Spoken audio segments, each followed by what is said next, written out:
हासिल करने के लिए दृढ़ निश्चय की नई मशाल लेकर बिना थके, बिना रुके अनवरत चलना पड़ता है। प्रधानमंत्री नरेंद्र मोदी की विजनरी लीडरशिप में शुरू हुई नई शिक्षा नीति पिछले 1 साल में अपनी विभिन्न पहलों द्वारा शिक्षा और सीखने का बदल रही है स्वरूप। आज इसी श्रृंखला में इससे जुड़ने जा रही हैं 5 और महत्वपूर्ण पहल।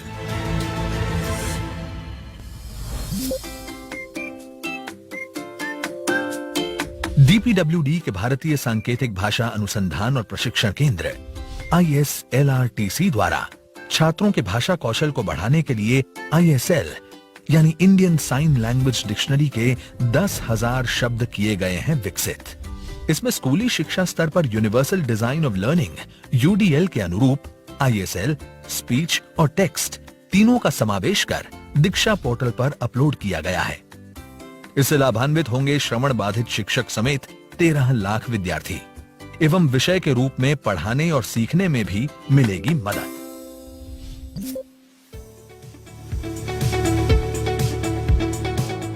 नई शिक्षा नीति में नेत्रहीन छात्रों के लिए सभी NCERT के पाठ्य पुस्तकों के EPUB संस्करण को टेक्स्ट टू स्पीच के बनाया गया है अनुकूल।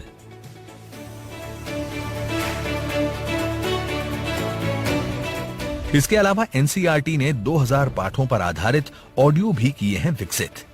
ये सभी सामग्री NCERT की वेबसाइट, ई-पाठशाला और दीक्षा पोर्टल और मोबाइल ऐप पर भी मौजूद है। ये 25 लाख दिव्यांग छात्रों, विशेष रूप से दृष्टि बाधित छात्रों की पढ़ाई के लिए वरदान सिद्ध होगी।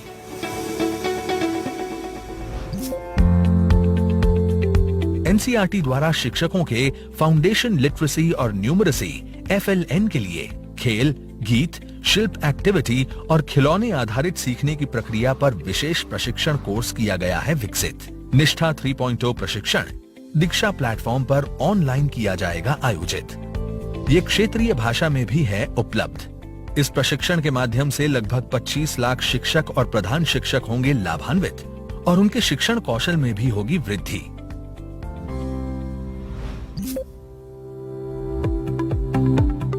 विद्यांजलि पोर्टल समुदाय स्वयं सेवकों को उनकी पसंद के सरकारी और सरकारी सहायता प्राप्त स्कूलों से सीधे जुड़कर योगदान करने में सक्षम बनाएगा।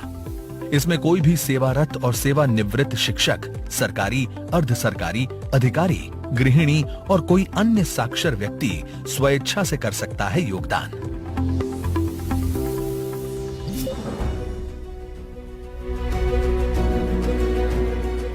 नई शिक्षा नीति के अनुसार CBSE केंद्रीय विद्यालयों और नवोदय विद्यालयों के लिए स्टैंडर्ड्स सेटिंग अथॉरिटी SSA के रूप में कार्य करेगा।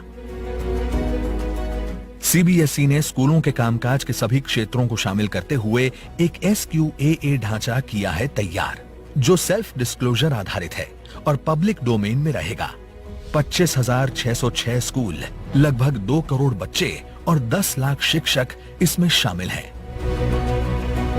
नई शिक्षा नीति उस भारत की नींव रखेगी जहां हमारी आने वाली पीढ़ी आसमान छूने के ख्वाब नहीं देखेगी, बल्कि वो अपना आसमान खुद बनाएगी और उसमें सितारों की तरह जगमगाएगी। आज प्रधानमंत्री नरेंद्र मोदी नई शिक्षा नीति के इन नवीन पहलों की कर रहे हैं शुरुआत।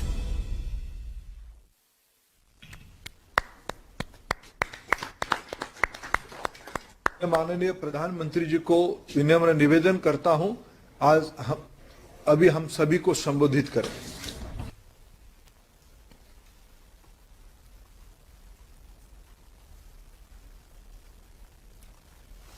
नमस्कार।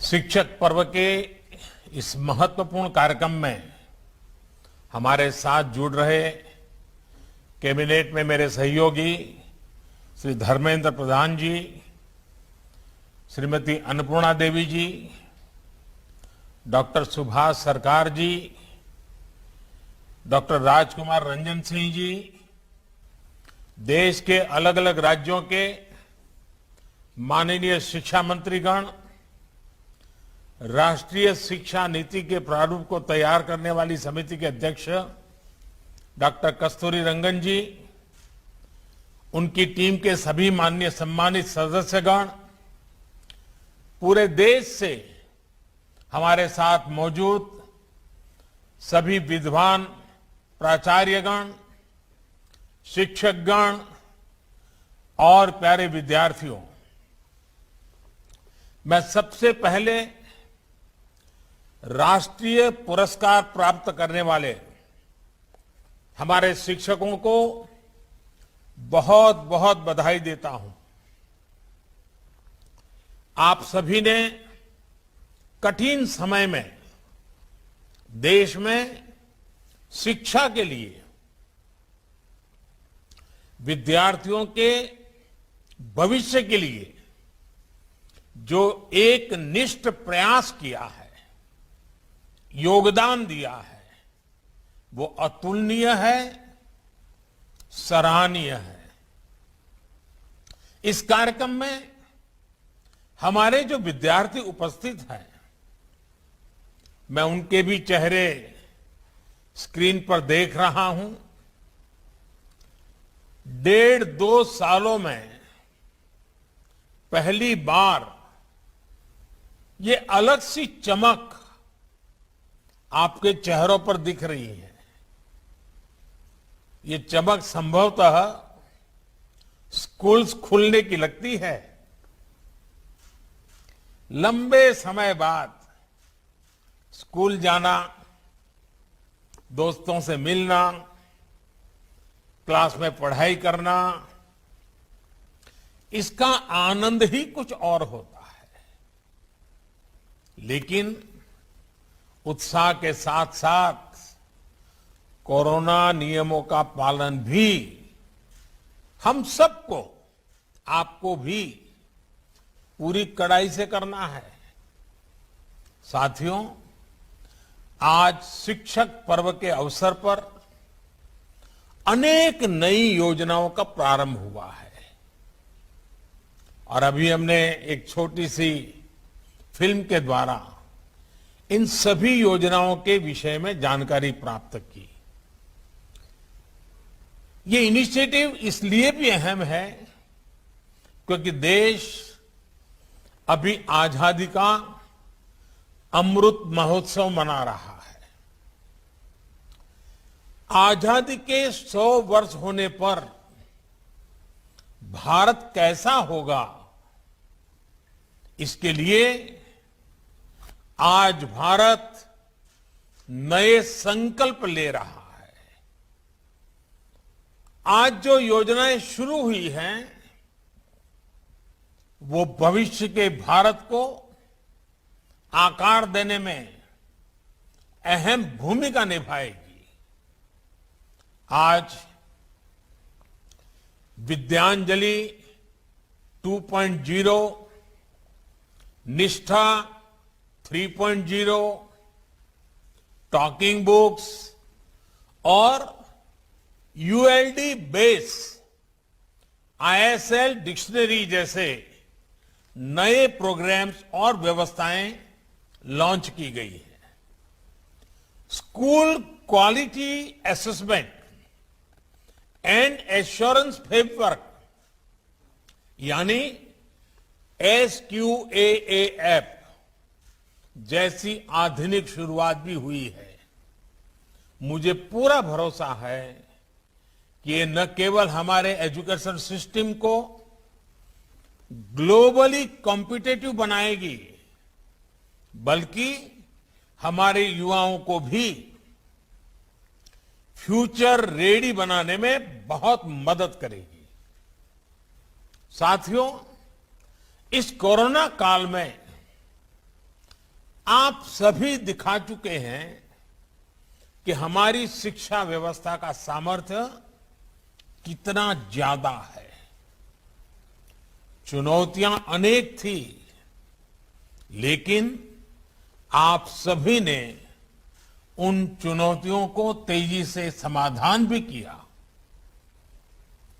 Online classes, group video call, online projects, online exam, पहले ऐसे शब्द भी बहुत लोगों ने सुने ही नहीं थे, लेकिन हमारे टीचर्स ने पेरेंट्स ने, हमारे युवाओं ने इन्हें सहजता से दैनिक जीवन का हिस्सा बना दिया।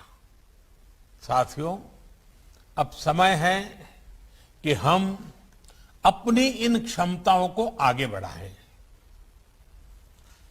हमने इस मुश्किल समय में जो कुछ सीखा है उसे एक नई दिशा दे।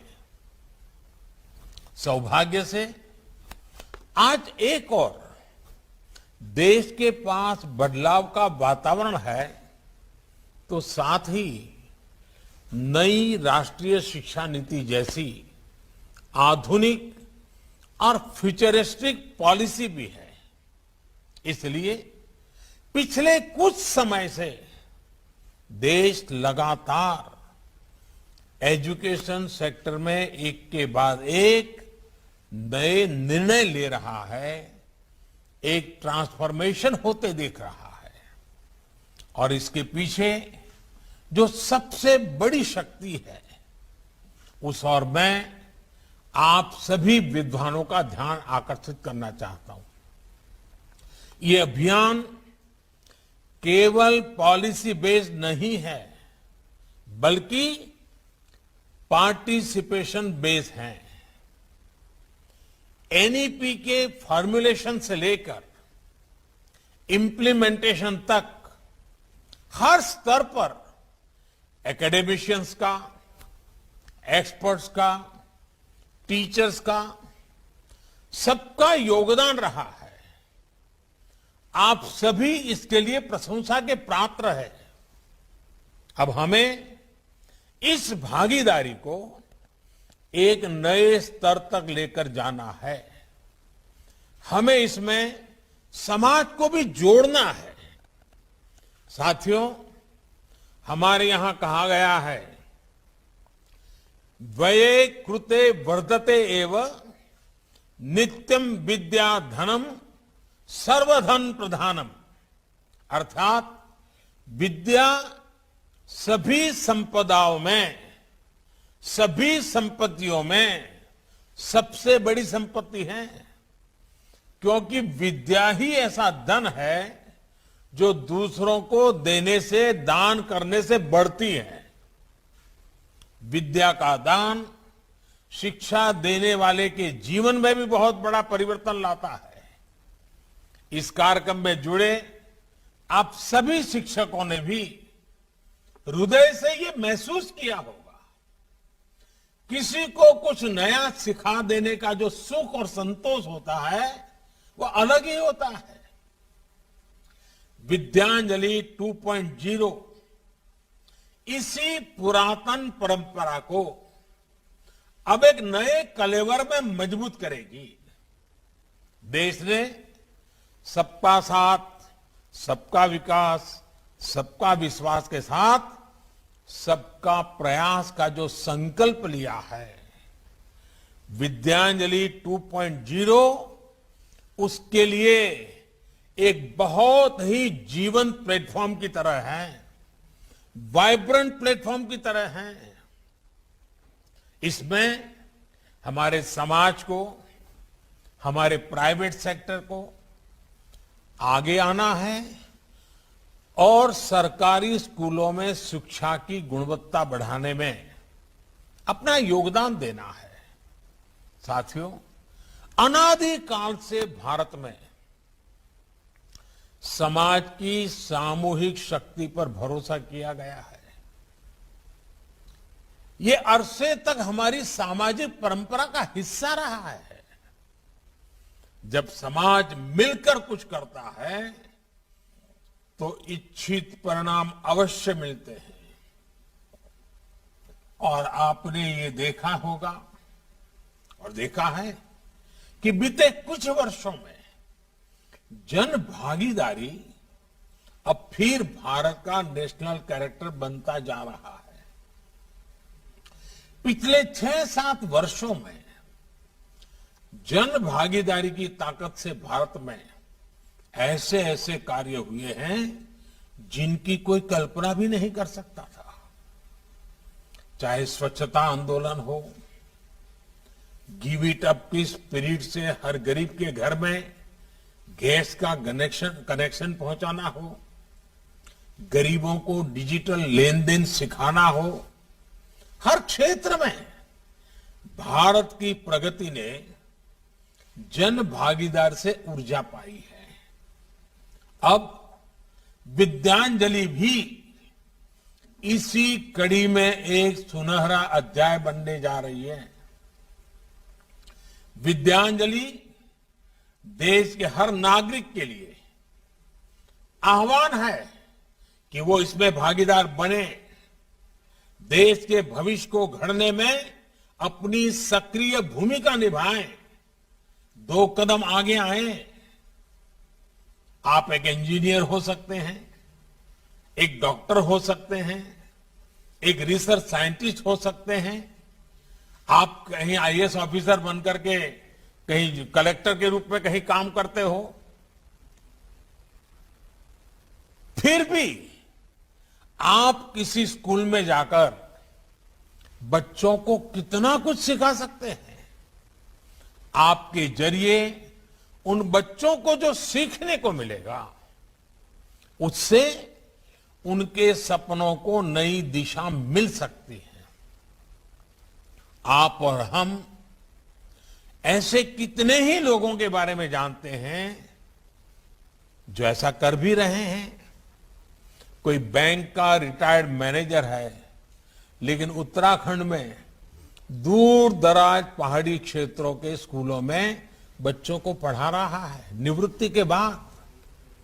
कोई मेडिकल फील्ड से जुड़ा है, लेकिन गरीब बच्चों को ऑनलाइन क्लासेस दे रहा है, उनके लिए संसाधन उपलब्ध करवा रहा है। यानी आप चाहे समाज में किसी भी भूमिका में हो, सफलता की किसी भी सीढ़ी पर हो, युवाओं के भविष्य निर्माण में आपकी भूमिका भी है और भागीदारी भी है। अभी हाल ही में संपन्न हुए टोक्यो ओलंपिक और पैरा ओलंपिक में हमारे खिलाड़ियों ने शानदार प्रदर्शन किया है। हमारे युवा इनसे कितना प्रेरित हुए हैं। मैंने अपने खिलाड़ियों से अनुरोध किया है कि आजादी के अमृत महोत्सव के अवसर पर हर खिलाड़ी कम से कम 75 स्कूलों में जाएं। मुझे खुशी है कि इन खिलाड़ियों ने मेरी बात को स्वीकार किया है और मैं सभी माननीय शिक्षक गण से कहूंगा, आचार्य गण से कहूंगा कि आप अपने इलाके में इन खिलाड़ियों से संपर्क कीजिए, उनको अपने स्कूल में बुलाइए, बच्चों के साथ उनका संवाद करवाइए। देखिए, इससे हमारे स्टूडेंट्स को कितनी प्रेरणा मिलेगी, कितने प्रतिभावान स्टूडेंट्स को खेलों में आगे जाने का हौसला मिलेगा।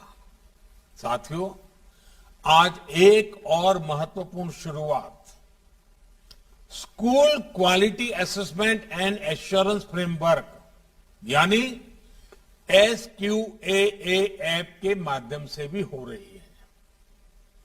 अभी तक देश में हमारे स्कूलों के लिए, एजुकेशन के लिए कोई एक कॉमन साइंटिफिक फ्रेमवर्क ही नहीं था। कॉमन फ्रेमवर्क के बिना शिक्षा के सभी पहलुओं जैसे कि curriculum, pedagogy, assessment, infrastructure, inclusive practices और गवर्नेंस प्रोसेसेस, इन सभी के लिए स्टैंडर्ड बनाना मुश्किल होता था। इससे देश के अलग अलग हिस्सों में, अलग अलग स्कूलों में स्टूडेंट्स को शिक्षा में असमानता का शिकार होना पड़ता है। लेकिन SQAF अब इस खाई को पाटने का काम करेगा।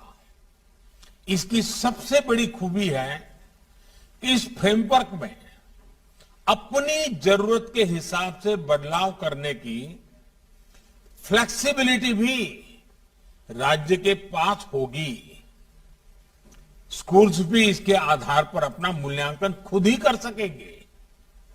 इसके आधार पर स्कूलों को एक ट्रांसफॉर्मेशनल चेंज के लिए प्रोत्साहित भी किया जा सकेगा। साथियों, शिक्षा में असमानता को खत्म करके उसे आधुनिक बनाने में नेशनल डिजिटल एजुकेशनल आर्किटेक्चर यानी एनडीआर की भी बड़ी भूमिका होने वाली है। जैसे यूपीआई इंटरफेस ने बैंकिंग सेक्टर को रिवोल्यूशनाइज कर दिया है, वैसे ही एनडीआर सभी एकेडमिक एक्टिविटीज के बीच एक सुपर कनेक्ट का काम करेगा। एक स्कूल से दूसरे स्कूल में जाना हो या हायर एजुकेशन में एडमिशन, मल्टीपल एंट्री एग्जिट की व्यवस्था हो या एकेडमिक क्रेडिट बैंक और छात्रों की स्किल्स का रिकॉर्ड, सब कुछ एनडीआर के जरिए आसानी से उपलब्ध होगा। ये सभी ट्रांसफॉर्मेशंस हमारे न्यू एज एजुकेशन का चेहरा भी बनेंगे और क्वालिटी एजुकेशन में भेदभाव को भी खत्म करेंगे। साथियों, आप सभी इस बात से परिचित है कि किसी भी देश की प्रगति के लिए एजुकेशन न केवल इंक्लूसिव होनी चाहिए बल्कि इक्विटेबल भी होनी चाहिए। इसलिए आज देश टॉकिंग बुक्स और ऑडियो बुक्स जैसी तकनीक को शिक्षा का हिस्सा बना रहा है। यूनिवर्सल डिजाइन ऑफ लर्निंग यानी यूडीएल पर आधारित 10,000 शब्दों की इंडियन साइन लैंग्वेज डिक्शनरी को भी विकसित किया गया है। असम के बिहू से लेकर भारतनाट्यम तक सांकेतिक भाषा हमारे यहां सदियों से कला और संस्कृति का हिस्सा रही है। अब देश पहली बार साइन लैंग्वेज को एक सब्जेक्ट के रूप में पाठ्यक्रम का हिस्सा बना रहा है ताकि जिन मासूम बच्चों को इसकी विशेष जरूरत है वो किसी से पीछे न रह जाए। ये तकनीक दिव्यांग युवाओं के लिए भी एक नई दुनिया का निर्माण करेगी।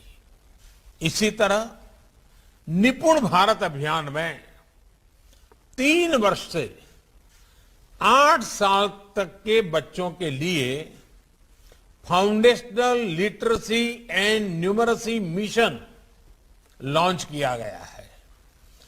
3 साल के उम्र से ही सभी बच्चे अनिवार्यतः प्री स्कूल शिक्षा प्राप्त करें, इस दिशा में जरूरी कदम उठाए जाएंगे।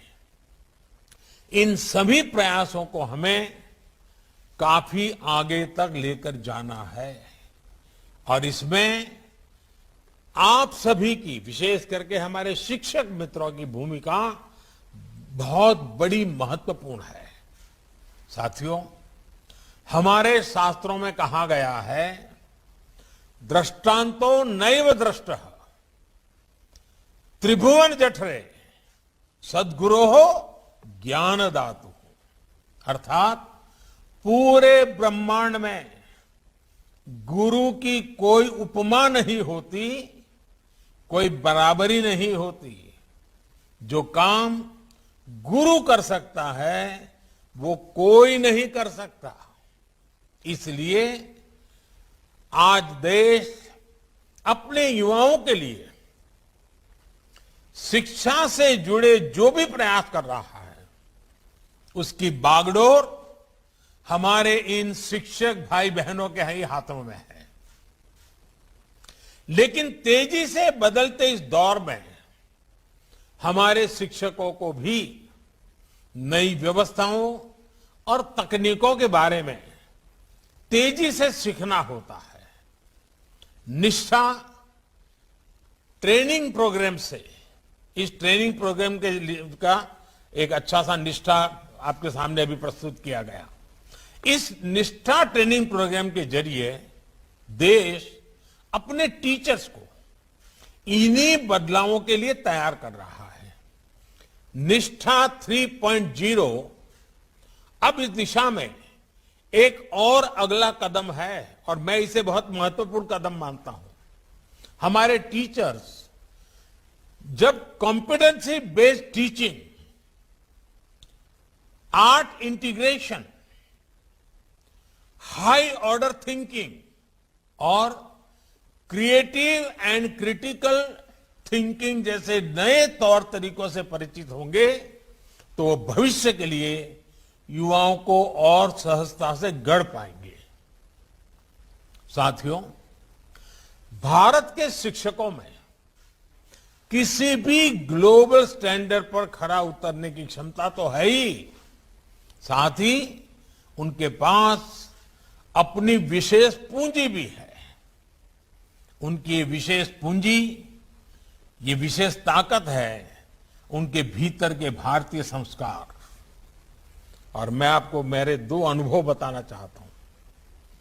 मैं प्रधानमंत्री बनकर के जब पहली बार भूटान गया तो वहां का राज परिवार हो, वहां के शासकीय व्यवस्था के लोग हो, बड़े गर्व से कहते थे कि पहले हमारे यहां करीब करीब सभी टीचर्स भारत से आते थे और यहां के दूर सुदूर इलाकों में पैदल जाकर के पढ़ाते थे। और जब ये शिक्षकों की बात करते थे, भूटान का राज परिवार हो या वहां के शासक, बड़ा गर्व अनुभव करते, उनकी आंखों में चमक नजर आती थी। वैसे ही जब मैं सऊदी अरेबिया गया और शायद सऊदी अरेबिया के किंग से जब बात कर रहा था तो वो इतने गौरव से मुझे उल्लेख कर रहे थे कि मुझे भारत के शिक्षक ने पढ़ाया है, मेरा शिक्षक भारत का था। अब देखिए, शिक्षक के प्रति कोई भी व्यक्ति कहीं पर भी पहुंचे उसके मन में क्या भाव होता है। साथियों, हमारे शिक्षक अपने काम को केवल एक पेशा नहीं मानते, उनके लिए पढ़ाना एक मानवीय संवेदना है, एक पवित्र और नैतिक कर्तव्य है। इसलिए हमारे यहां शिक्षक और बच्चों के बीच प्रोफेशनल रिश्ता नहीं होता, बल्कि एक पारिवारिक रिश्ता होता है। और ये रिश्ता, ये संबंध पूरे जीवन का होता है। इसलिए भारत के शिक्षक दुनिया में जहां भी कहीं जाते हैं अपनी एक अलग छाप छोड़ते हैं। इस वजह से आज भारत के युवाओं के लिए दुनिया में अपार संभावनाएं भी हैं। हमें आधुनिक एजुकेशन इकोसिस्टम के हिसाब से खुद तैयार करना है और इन संभावनाओं को अवसरों में बदलना भी है। इसके लिए हमें लगातार इनोवेशन करते रहना होगा। हमें टीचिंग लर्निंग प्रोसेस को लगातार रीडिफाइन और रीडिजाइन करते रहना होगा। जो स्पिरिट आपने अभी तक दिखाई है उसे हमें अब और ऊंचाई देनी होगी और हौसला देना होगा।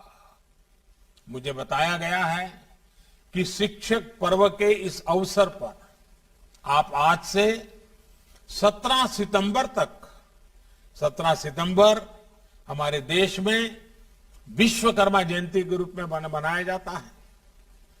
ये विश्वकर्मा अपने आप में निर्माता है, सृजनहार है। तो 7 तारीख से 17 तारीख तक अलग अलग विषयों पर वर्कशॉप, सेमिनार आयोजित कर रहे हैं। ये आपने अपने आप में एक सराहनीय प्रयास है। देश भर के इतने टीचर्स, एक्सपर्ट्स और पॉलिसी मेकर्स जब एक साथ मंथन करेंगे तो इससे और आजादी के अमृत महोत्सव में इस अमृत की अहमियत और ज्यादा है। आपके इन सामूहिक मंथन से राष्ट्रीय शिक्षा नीति को सफलतापूर्वक लागू करने में भी काफी मदद मिलेगी। मैं चाहूंगा कि इसी तरह आप लोग अपने शहरों में, गांवों में भी स्थानीय स्तर पर प्रयास करें। मुझे विश्वास है कि इस दिशा में सबके प्रयास से देश के संकल्पों को नई गति मिलेगी। अमृत महोत्सव में देश ने जो लक्ष्य तय किए हैं उन्हें हम सब मिलकर हासिल करेंगे। इन्हीं शुभकामनाओं के साथ आप सभी का बहुत बहुत धन्यवाद और बहुत बहुत शुभकामनाएं। मैं इस कार्यक्रम में माननीय प्रधानमंत्री जी का गरिमामय मार्गदर्शन के लिए, सारगर्भक दिशा दर्शन के लिए विभाग की ओर से, देश की ओर से आभार प्रकट करता हूं। धन्यवाद। न्यूज 6 ओडिया, सत्य, संकल्प और संघर्ष।